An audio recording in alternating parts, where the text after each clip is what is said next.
Hello friends, இன்றைக்கி நம்ம வந்துட்டு நம்மக்கிட்ட இருக்கக்கூடிய சிம்பிளான ஒரு 3 இன்க்ரீடியன்ட் வச்சுட்டு ஸ்வீட்டாக ஒரு டிஷ் பண்ணலாம் அப்படின்ட்டு நாங்கள் யோசிச்சுட்டு இருக்கோம். நீங்களும் எங்களை மாதிரி ஹாஸ்டலில் இருக்கீங்க, திடீர்னு ஸ்வீட் கிரேவிங்ஸ்லாம் வருது அப்படின்னா நீங்களும் இந்த டிஷ் கண்டிப்பாக ட்ரை பண்ணலாம்.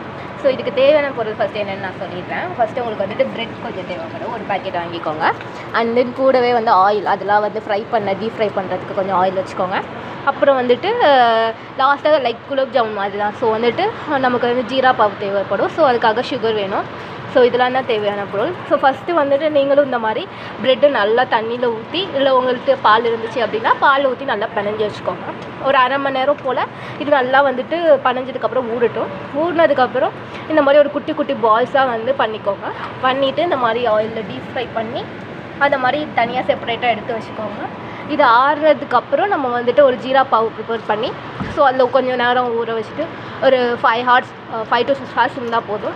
அதுக்கப்புறம் நீங்கள் எடுத்து சாப்பிட்டீங்க அப்படின்னா உங்களுக்கு ரொம்பவே ஸ்வீட்டான பிரெட் குலாப் ஜாமுன் ரெடி ஆகிடும்.